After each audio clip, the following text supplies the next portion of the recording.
भारत 1 दिसंबर 2022 से G20 की अध्यक्षता कर रहा है और लगातार बैठकों का दौर जारी है। विश्व स्तर पर भारत में दुनिया के सबसे शक्तिशाली 20 देशों के संगठन G20 के विदेश मंत्रियों की बैठक गुरुवार को सुबह राष्ट्रपति भवन के सांस्कृतिक केंद्र में शुरू हुई। बैठक की शुरुआत में विदेश मंत्री एस जयशंकर ने तुर्की और सीरिया में आए भयंकर भूकंप में मारे गए लोगों के प्रति संवेदना प्रकट करने के लिए सभी सदस्यों के साथ 1 मिनट का मौन धारण किया। रूस यूक्रेन युद्ध के बीच ये बैठक काफी अहम मानी जा रही है। अमेरिकी विदेश मंत्री एंटनी ब्लिंकन, रूसी विदेश मंत्री सर्गेई लैवरोव, फ्रांस की कैथरीन कोलोना, जर्मनी की एनालिना बारबॉक और ब्रिटिश विदेश सचिव जेम्स क्लेवरली भारत द्वारा आयोजित इस बैठक में मौजूद हैं। पीएम नरेंद्र मोदी के संदेश के साथ बैठक की आधिकारिक शुरुआत हुई। Foreign ministers, head of international organisations, excellencies,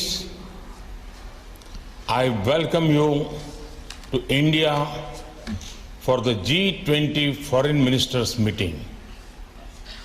India has selected the theme of One Earth, One Family, One Future.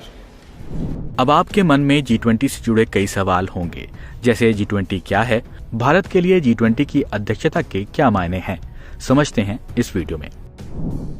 G20 एक अंतर्राष्ट्रीय संगठन है जिसमें दुनिया के 20 सबसे बड़े और महत्वपूर्ण अर्थव्यवस्थाओं के देश शामिल हैं। ये एक फोरम है जहां देशों की अर्थव्यवस्था के अलग अलग मुद्दों पर विचार विमर्श होता है।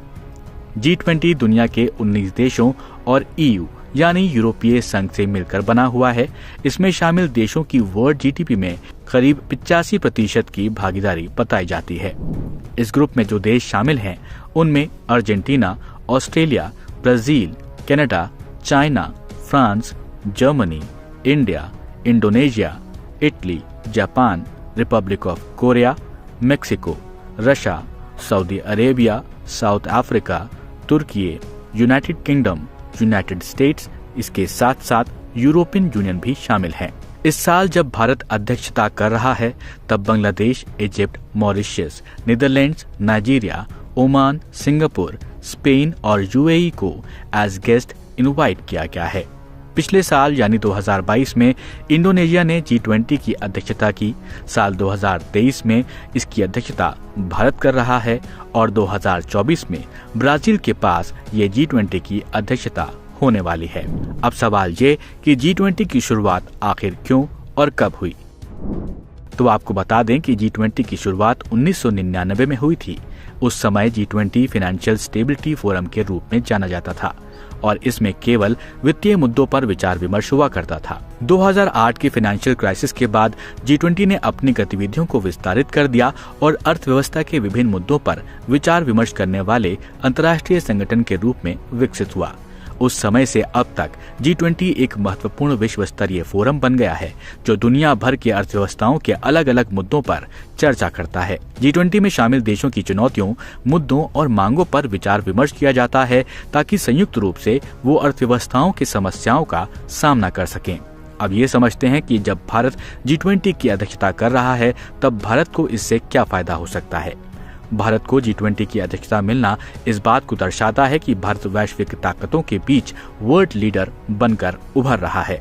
बता दें कि हाल ही में इंडोनेशिया के बाली में 17वें G20 शिखर सम्मेलन के दौरान भारत को G20 की अध्यक्षता सौंपी गई थी। ऐसे में ये देशवासियों की जिम्मेदारी है इन आशाओं और अपेक्षाओं से कहीं ज्यादा बेहतर करके दिखाएं। अब ये हमारी जिम्मेदारी है कि हम भारत की सोच और सामर्थ्य से, भारत की संस्कृति और समाज शक्ति से विश्व को परिचित कराएं।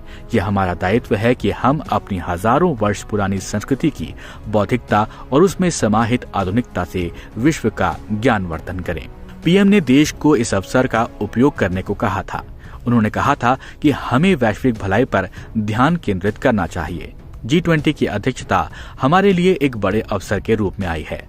हमें इस अवसर का पूरा उपयोग करना चाहिए और वैश्विक भलाई और विश्व कल्याण पर ध्यान देना चाहिए। चाहे शांति हो या एकता, पर्यावरण के प्रति संवेदनशीलता हो या सतत विकास, भारत के पास चुनौतियों से संबंधित समाधान है।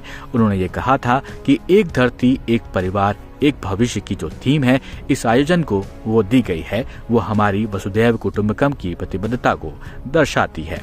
बीते कुछ सालों में इस तरह से भारत लगातार वैश्विक मंचों पर बेहतर करता आ रहा है और 130 करोड़ भारतीयों की शक्ति और सामर्थ्य के साथ निरंतर नए कीर्तिमान स्थापित कर रहा है।